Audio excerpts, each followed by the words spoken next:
न पक्ष न विपक्ष, मात्र निष्पक्ष। विकृति र भ्रष्टाचार विरुद्ध खबर अपरेसनको यो श्रृङ्खलामा यहाँलाई स्वागत छ। म डीआर न्यौपाने। दर्शकवृन्द, खबर अपरेसनमा हामी विकृति, विसङ्गति र भ्रष्टाचार विरुद्धको गहिरो समाचार दिने प्रयास गर्दछौँ। जनसरकारका हरेक विषयको चिरफार गर्दै दर्शकका अगाडि अपरेसन गर्दछौँ। सत्य, तथ्य र निष्पक्ष समाचार दिने हाम्रो प्रयास निरन्तर जारी छ।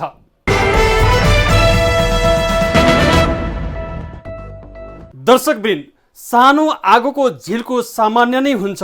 जब त्यो झिल्कोले डढेलोको रूप लिन्छ र सारा धरती छिनभरमै सखाप तब पार्न थाल्छ, बल्ल थाहा हुन्छ झिल्को कति भयानक हुन्छ भनेर। हो, त्यस्तै भएको छ यति बेला कोरोना महामारी पनि। कोरोनाको यो झिल्कोलाई समयमै चिन्न नसक्दा सारा बस्ती जलाइरहेको छ।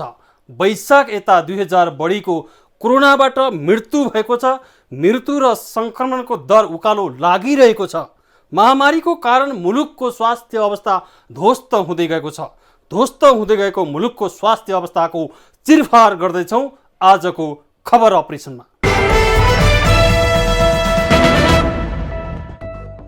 कोरोनाको दोस्रो लहरले मुलुकमा ठुलो बियोको आँसु बगाइदिएको छ। आँसुका बलेन्द्रीले आफन्तको शरीर मात्रै भिजेन, राज्यको स्वास्थ्य प्रणालीमाथि गम्भीर प्रश्न तिर्स्याइदियो। विपत्तिमा राज्य नागरिकको सारथी हुनुपर्ने हो।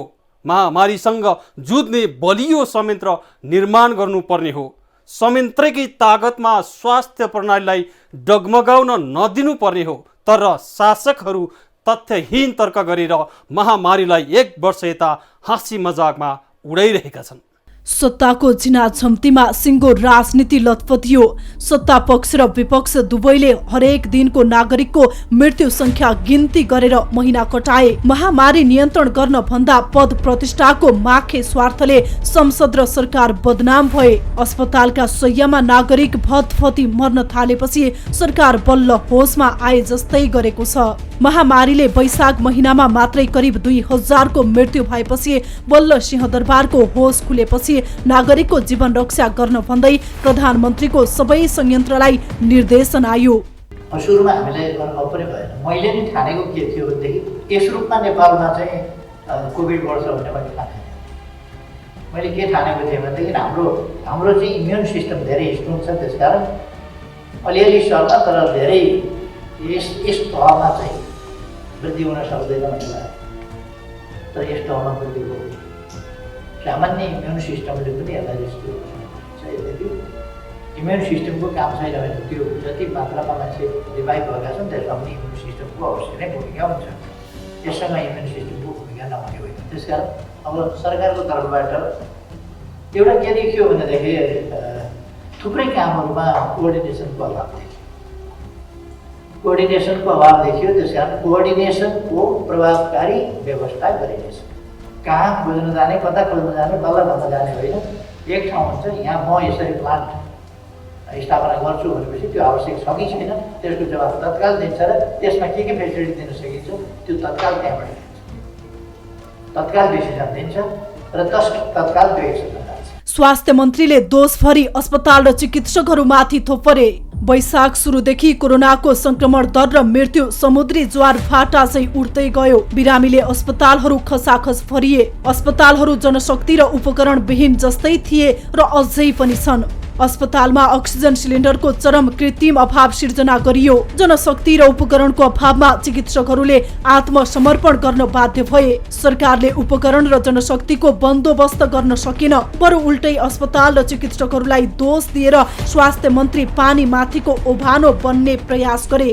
महामारीको अन्तर्राष्ट्रियकरण, खाडीले गाँस काटेर सासलाई सघायो।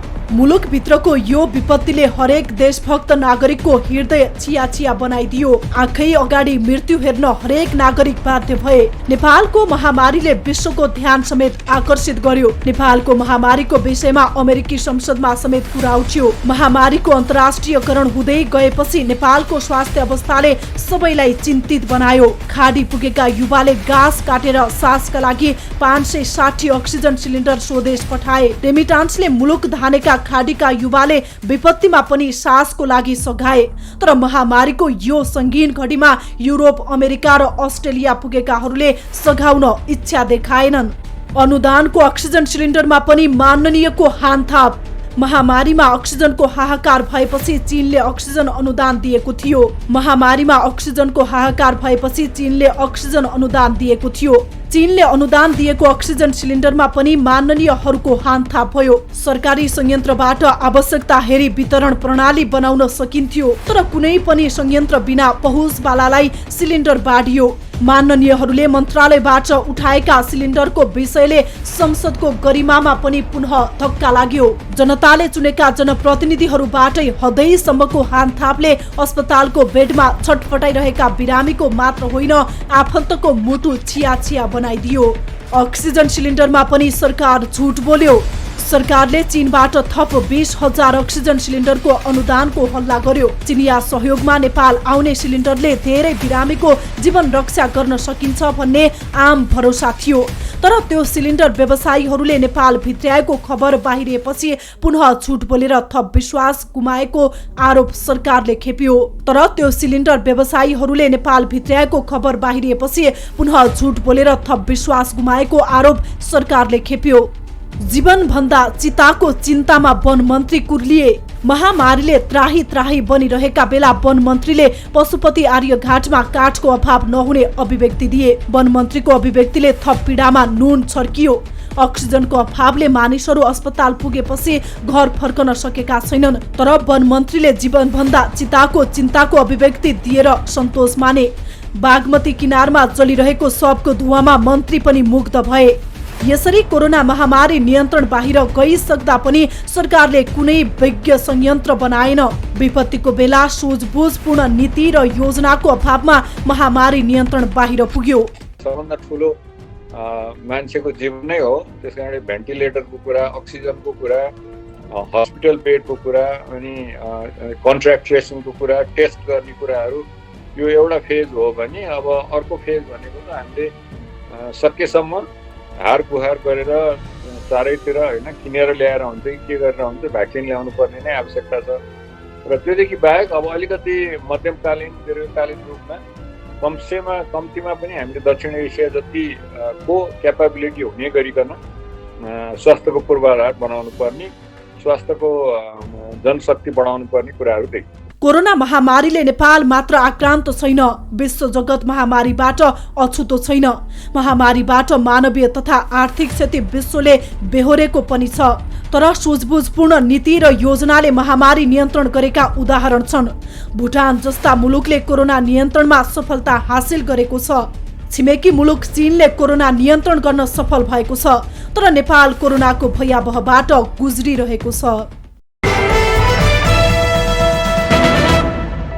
कोरोनाले हामीलाई जे पीडा र आँसु दिइरहेको छ, यो पीडामा मलहम लगाउन र आँसु पुस्न नसक्ने पनि होइन। राज्यसँग स्रोत साधनको अभाव पनि छैन। राज्य संयन्त्र र तिनीहरूको परिचालन व्यवस्थापन गर्न नीति सही हुने हो भने जस्तो सुकै महामारीसँग पनि युद्ध जित्न सकिन्छ। तर स्वास्थ्य नीति र योजनाको अभावमा सानो भाइरससँग डराउनु परेको मात्रै छैन, मुलुकको स्वास्थ्य क्षेत्र ध्वस्त हुँदै गएको छ।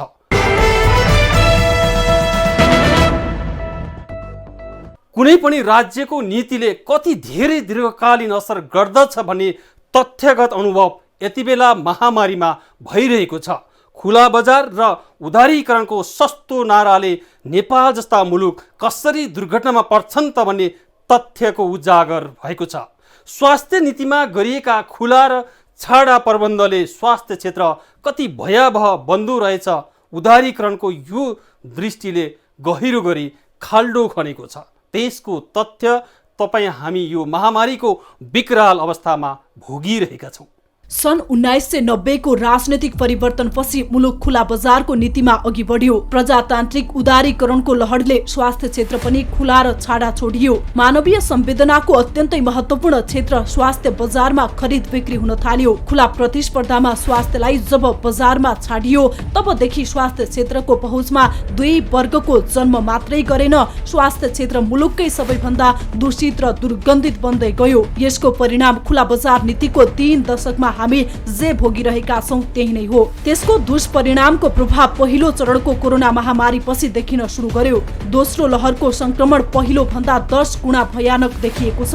मृत्युको दरलाई हेर्ने हो भने वैशाख महिनामा मात्रै करिब 2000 को ज्यान गइसकेको छ। यस्तो भयावहको अवस्था किन आयो त? यसको भित्री कारण भनेको नै स्वास्थ्य क्षेत्रलाई खुला बजारमा छाडा छोड्ने र सरकारी स्वास्थ्यलाई ध्वस्त पार्ने गलत नीतिले नै मुलुकको स्वास्थ्य क्षेत्र जर्जर बन्दै गएको हो। कोरोना भाइरसको संक्रमणबाट पीडित बिरामीहरूलाई ठग्नसम्म ठगिराखेको अवस्था छ। नेपाल सरकारले 10 लाख रुपियाँसम्म संक्रमित बिमारीको उपचार गरे बापत दिन्छु भन्दा पनि त्यो बिरामी भएको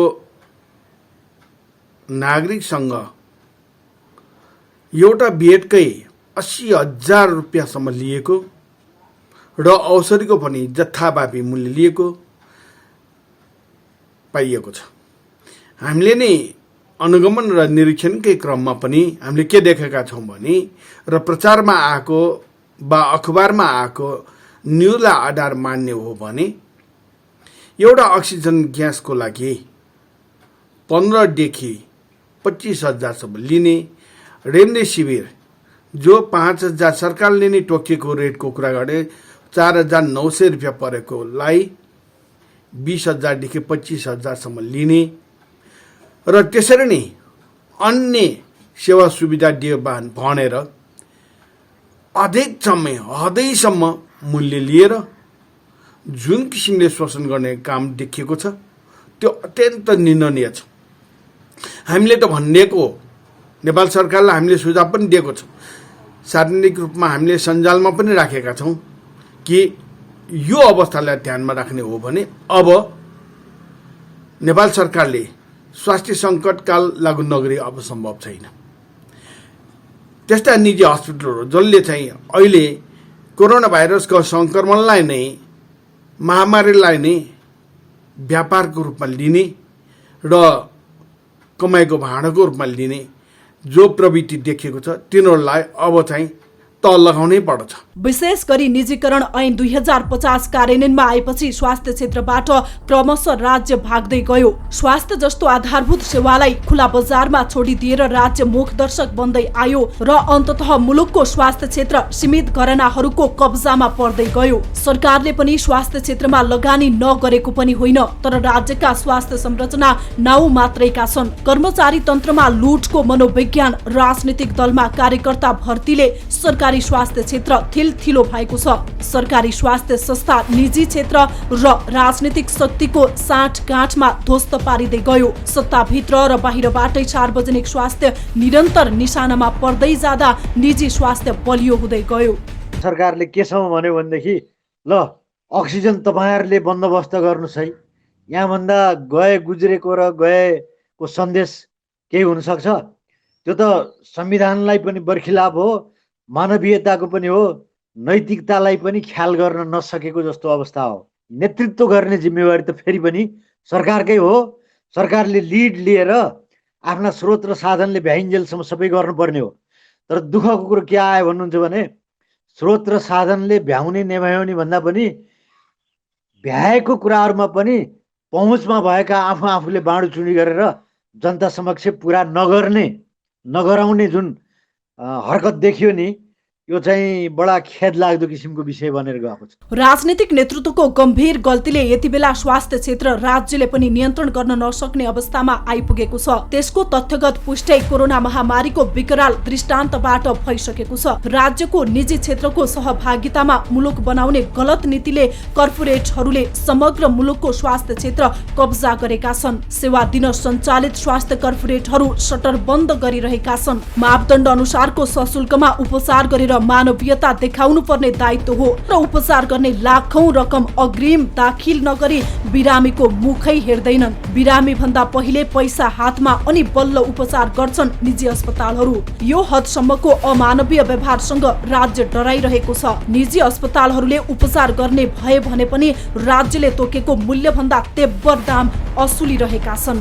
निजी अस्पतालहरूले असुलिरहेको शुल्क सुन्दा पनि जो कसैको शरीर कामेर आउँछ। त्यही पनि पैसा हुनेले महँगो भए पनि उपचार गरेर जीवन जोगाउलान्। तर विपन्न गरिब र असहायको हालत के होला? के गरिबले उपचार पाउनु हुँदैन र? यो लोकतान्त्रिक भनिएको राज्य व्यवस्थामा। तर यथार्थ यही हो। निजी क्षेत्रको स्वास्थ्य क्षेत्रमा भइरहेको लुट साँचो हो, सत्य हो। तर लुटको राज चलिरहँदा शासकहरू कानमा तेल हालेर बसेका छन्। नीति फेर्न होइन, सरकार फेर्न राजनीतिक दलहरू सक्रिय छन्। तर स्वास्थ्य माफियाहरू विरुद्धको नीतिको पक्षमा कुनै पनि दलका नेताले मुख खोल्दैनन्।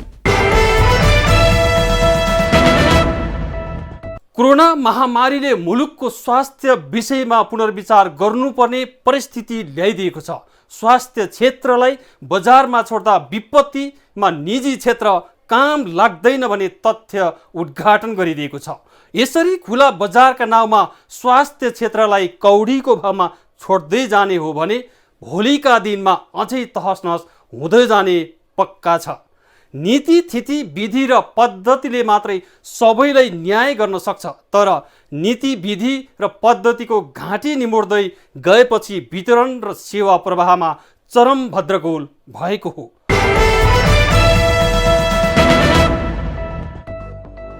जुन मुलुकमा प्रणालीको संस्थागत विकास भएको हुन्छ त्यो मुलुकले जस्तो सुकै महाविपत्ति आए पनि सजिलै प्रतिरोध गर्न सक्छ। तर त्यो नेपालको सन्दर्भमा लागू हुन सकेन किन? यसको जवाफ सजिलो छ। मुलुकमा विधि र पद्धतिको संस्थागत हुनै सकेन। बरु हरेक विपत्तिमा विधि र प्रणालीको चिरहरण हुँदै आएकोमा कोरोना महामारीमा पनि त्यही नीति दोहोरिँदै आयो। राज्यका अङ्गहरू नागरिक प्रति उत्तरदायी र जवाबदेही बन्नुपर्ने पहिलो शर्त हो। नागरिकले राज्यलाई सघाउनु पर्ने दोस्रो शर्त हो। तर राज्य आफै बेलगाम हुन्छ भने मुलुकको संरचना भद्रगोल मात्र होइन, सबै खाले विधि पद्धतिहरू भत्किन्छन्। नेपालको पछिल्लो दृष्टान्तले भत्किएको घरको कथालाई दर्शाइरहेको छ। जब घर भत्कियो भने न झ्याल हुन्छ न ढोका नै हो। यस्तै भत्किएको घर चाहिँ मुलुकको प्रणाली र विधिको हालत छ। संविधान र कानूनबाट व्यवस्थित हुन्छन् राज्यका प्रणालीहरू। लोकतान्त्रिक व्यवस्थाको आत्मा हुन् विधि र प्रणाली। यी आत्माकै बलमा लोकतन्त्रको संस्थागत विकास हुन्छ र हुनै पर्छ। यसैका कारण हरेक नागरिकले कानूनबाट व्यवस्थित प्रणाली प्रति विश्वास र भरोसा गरेका हुन्छन् र गर्नुपर्छ पनि। लोकतान्त्रिक प्रणालीको यही सुन्दर पक्ष र उच्चतम विधि हो। तर हाम्रा राज्यका अङ्गहरू बेलगाम छन्। सबै अङ्गहरू बेलगाम हुँदै जाँदा यति बेला स्वास्थ्य क्षेत्रको पनि दुर्दिन सुरु भएको छ।